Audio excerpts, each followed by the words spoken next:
Bienvenidos a la última emisión de TV Noticias PUSE. Como siempre, te traemos las mejores noticias culturales, deportivas e institucionales. Recuerda que TV Noticias PUSE es Pensado para ti.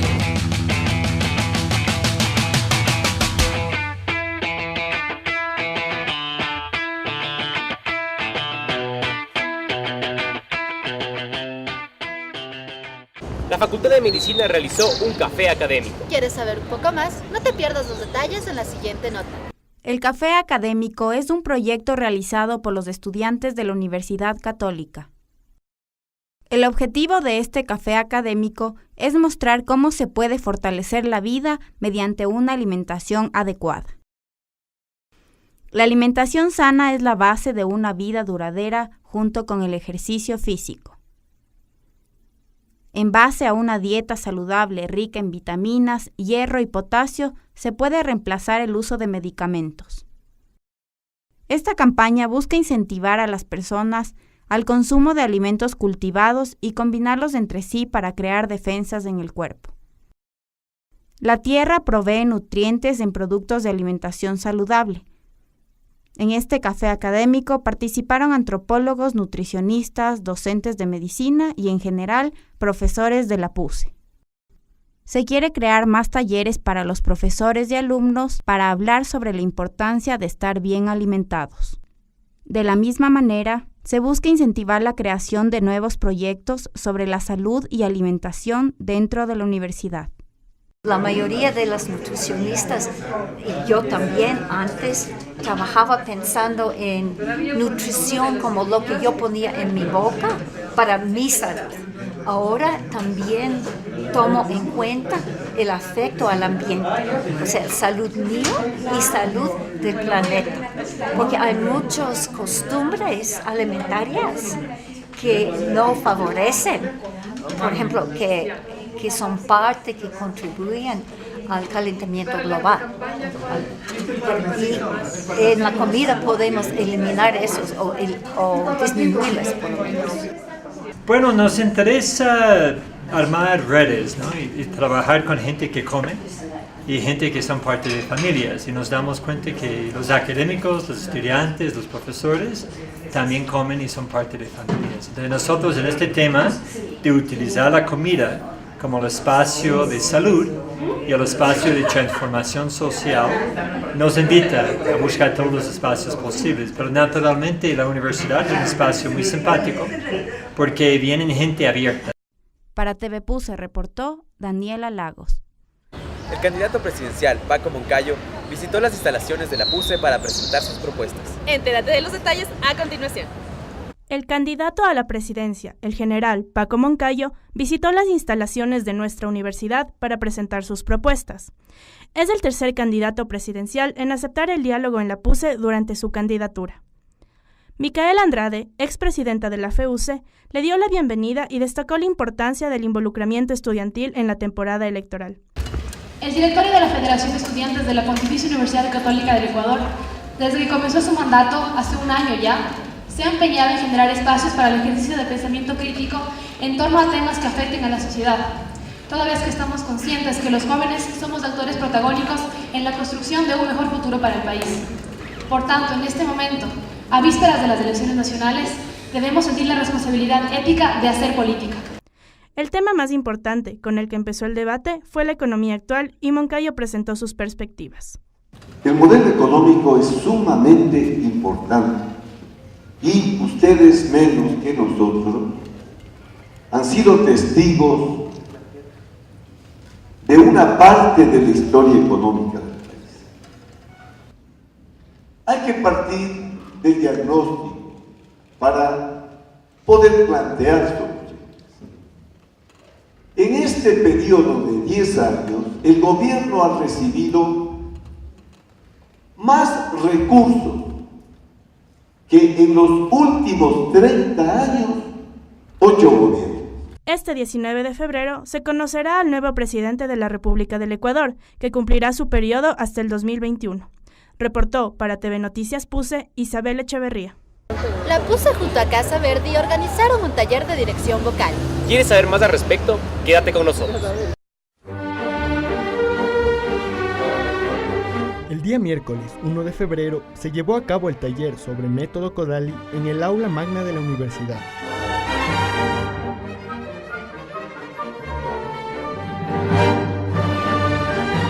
El método Kodali es un método pedagógico musical que consta de varios principios como: la música es tan necesaria como el aire.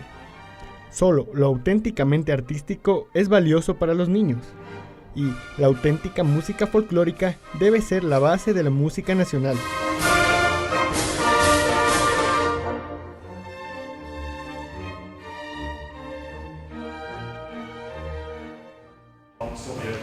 Cuando estamos hablando de los países de la cortina de hierro y del peso que tuvo la Unión Soviética sobre estos países, ese aspecto político que tuvo después, antes de los años 20, entonces eso fue favorable para los socialistas, los comunistas, que entonces rescataron este asunto y lo pusieron en un pedestal, en otras palabras. Entonces decimos que la característica básica de la música húngara es la pentatonia. Vamos adelante.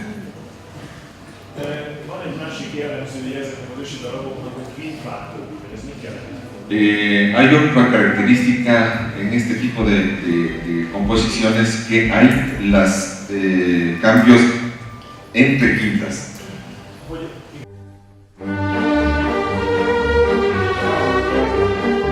Con cámaras de Jocelyn Jiménez, reportó para TV Noticias Puse Erika Bascán.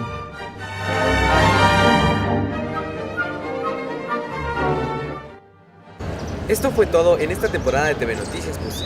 Gracias por acompañarnos en este semestre.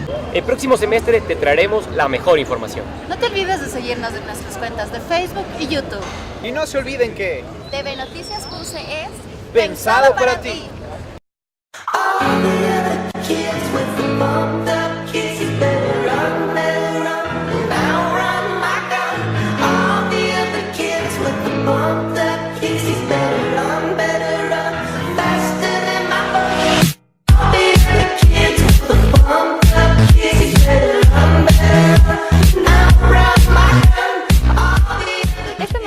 Encontramos con el padre Carlos Eduardo Correa, superior provincial del Servicio Jesuita a Refugiados. Padre, tenemos entendido que Venezuela y Ecuador son los principales receptores de colombianos que huyen del conflicto armado, y cifras del Alto Comisionado de las Naciones Unidas para los Refugiados, ACNUR, señala que la existencia de 57.325 refugiados actualmente en el Ecuador se establecen en la parte norte del país. Esto equivale a un porcentaje del 95,2% de refugiados totales del Ecuador. En este contexto, ¿desde hace cuánto tiempo el Servicio Jesuita a Refugiados va trabajando en pos de la mejoría de los refugiados dentro del Ecuador y en Colombia? Nosotros en Colombia comenzamos desde los años 90. A raíz del conflicto armado en Colombia hubo un gran desplazamiento interno de colombianos y luego empezaron también a salir hacia Ecuador, hacia Panamá y hacia Venezuela. Panamá cerró la frontera, entonces muchos siguieron hacia Ecuador. En Ecuador se comenzó un trabajo más independiente desde la provincia ecuatoriana, porque sentían la necesidad de acompañar a esos colombianos que llegaban indefensos y ayudarlos a que tuvieran una ruta muy clara de cómo proceder para poder tener el refugio. Desafortunadamente cada vez los países cierran más esa posibilidad. Son muchísimos más colombianos los que han pasado a Ecuador, más de 400.000, y solo 50 y pico mil, como usted dice, pues tienen el refugio. Los demás quedan un poco en la ilegalidad o les dan una visa de Mercosur para que puedan trabajar, los consideran más migrantes socioeconómicos. En Colombia nosotros tenemos un trabajo muy grande en distintos sitios del país, pues por el conflicto armado, en la frontera con Venezuela, con Ecuador, en el centro del país, en el Magdalena Medio, en el Pacífico, en Buenaventura, en Bogotá, porque son zonas pues, que han sido muy sufridas por el desplazamiento.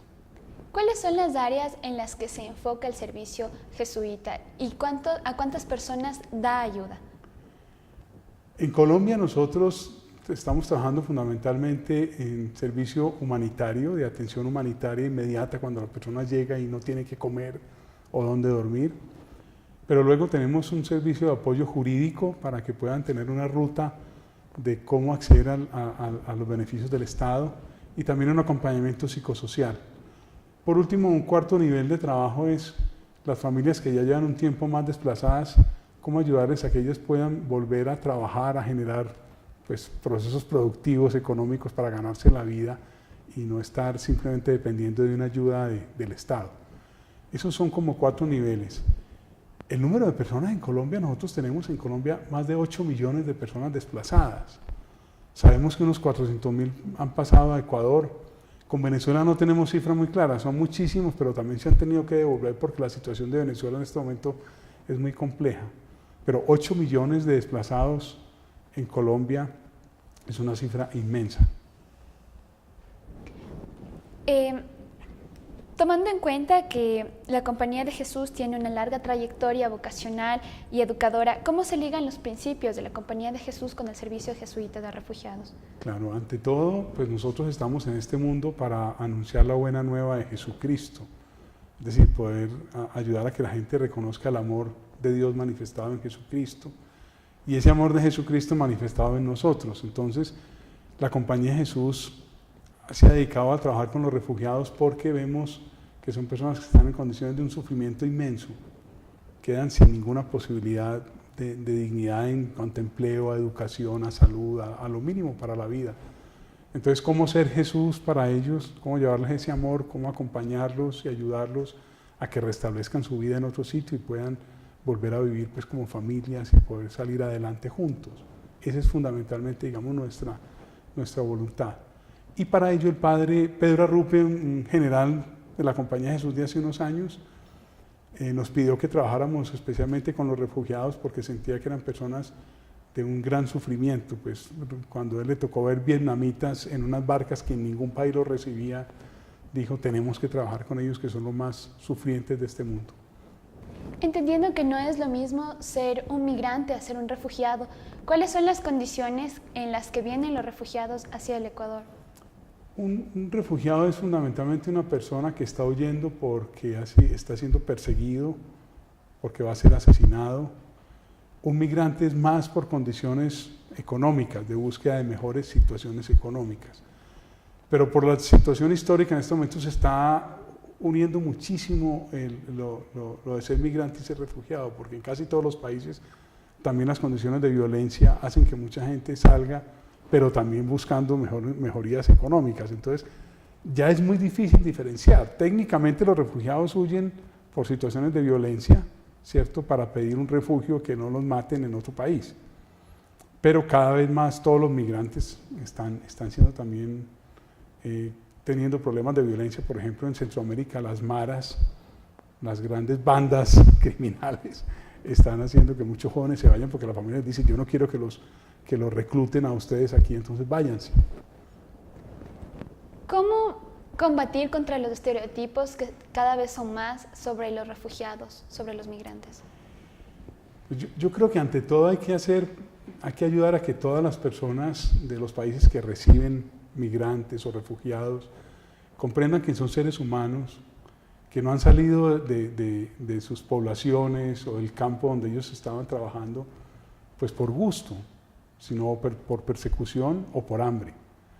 Entonces, que son humanos, que si los recibimos debemos ser hospitalarios en el nivel más humano, de decir, por lo menos tiene nuestra solidaridad, nuestro acompañamiento, y cómo ayudarles a que a través de los estados también puedan recibir unas ayudas para que vuelvan a restablecer su vida. Pero solamente cuando nos vemos como humanos, pero hay problemas muy graves ahora porque hay mucha xenofobia, ¿cierto?